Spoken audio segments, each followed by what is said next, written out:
Olá, pessoal, bem-vindos ao quadro. A partir desta aula, nós vamos estudar as soluções. Mas antes de começar a estudar as soluções propriamente ditas, nós vamos aprender alguns conceitos que são muito importantes. O primeiro deles é o conceito de dispersão. Vocês já sabem que quando nós misturamos açúcar em água, que é formado um sistema homogêneo. Todo sistema homogêneo possui uma única fase, o que significa que nós não conseguimos visualizar as partículas de açúcar que estão dissolvidas na água. Diferente da mistura de água com açúcar, quando nós misturamos água e areia, nós formamos um sistema que é heterogêneo. O sistema heterogêneo é composto por duas ou mais fases e nós conseguimos visualizar essas duas fases. Neste exemplo, uma fase é composta por água e a outra fase é composta por areia, já que a areia não se dissolve na água.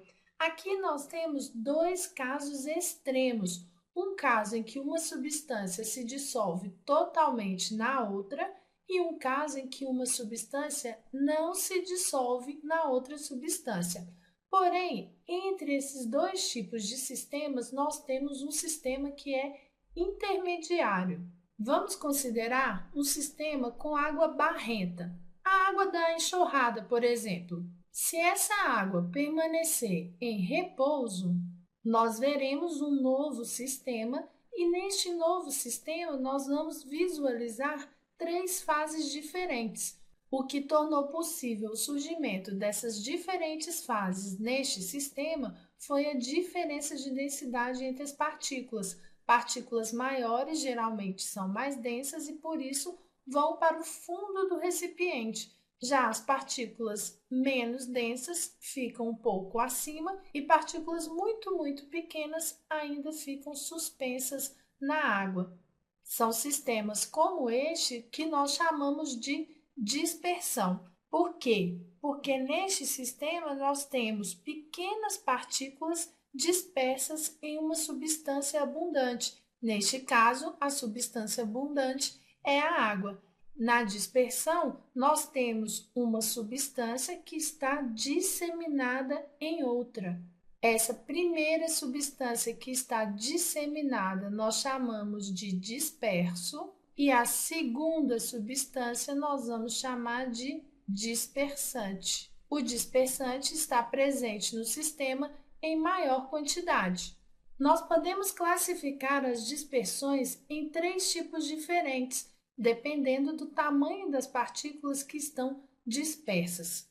As dispersões são chamadas de soluções verdadeiras quando as partículas dispersas têm entre 0 e 1 namômetro de diâmetro. Vamos lembrar que 1 namômetro equivale a 10 elevado a menos 9 metros, ou seja, são partículas muito pequenas. Não é possível visualizar essas partículas com nenhum tipo de aparelho, são realmente muito pequenas e a solução possui então uma única fase. As soluções verdadeiras é que serão o nosso objeto de estudo neste curso.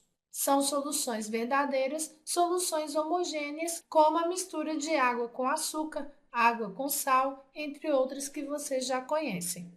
Quando as partículas dispersas possuírem de 1 a 1000 namômetros de diâmetro, nós vamos classificar a dispersão como uma solução coloidal.